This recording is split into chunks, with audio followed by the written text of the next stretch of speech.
Hello friends, இன்றைக்கி ஒரு சூப்பரான மெதுவடை, அதாவது வந்து உளுத்த வடை தான் எப்படி செய்யலான்னு பார்க்கலாம் வாங்க. இதுக்கு ஒரு 2 டிப்ஸு தான் இருக்குது. அது என்னென்னு பார்த்தீங்கன்னா, ஐஸ் க்யூபும் பச்சரிசியும் தான். இப்போ வந்து 1/2 கிலோ உளுந்தை வந்து ஊற வச்சு எடுத்துருக்கேன். 2 மணி நேரம் ஊற வச்சு எடுத்துருக்கேன். இப்போ 3 ஸ்பூன் பச்சரிசி ஊற வச்சுருக்கேன். ஐஸ் க்யூப் 6 எடுத்திருக்கேன். நான் வந்து இப்போ உளுந்தை வந்து 2 வாட்டியாக போட்டு அரைச்சி எடுக்க போகிறேன் மிக்சியில். இப்போ உளுந்து போட்டுட்டேன். 1/2 ஸ்பூன் பச்சரிசி போட்டிருக்கேன். 3 ஐஸ் க்யூப் போட்டு அரைச்சிக்கலாம்.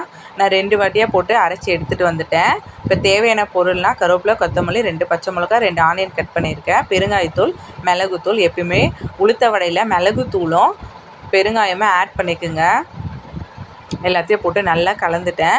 இப்போ நீங்கள் அரிசி போட்டு அரைக்காமல் பச்சை அரிசி மாவு இருக்குல்ல, அதை இந்த ஸ்டேஜில் கலந்துக்குங்க.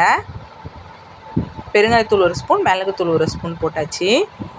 தேவையான அளவுக்கு இப்போ நம்ம சால்ட்டும் ஆட் பண்ணிடலாம். கண்டிப்பாக இந்த மாதிரி செய்யுங்க, வடை சூப்பராக இருக்கும். மிக்சியில் அரைச்சா மொறு மொறுன்னு வராதுன்னு சொல்லுவாங்க, அப்படிலாம் இல்லை. இந்த டிப்ஸை ஃபாலோ பண்ணுங்கள், சூப்பராக இருக்கும். இப்போ நம்ம வந்து கிரைண்டரில் அரைச்சோம்னா என்னென்னா குவான்டிட்டி அதிகமாக இருக்கும், அவ்வளோதான். மிக்சியில் அரைச்சா குவான்டிட்டி கம்மியாக இருக்கும் மாவு, அவ்வளோதான். இப்போ எண்ணெயில் போட்டு எடுக்கலாம்.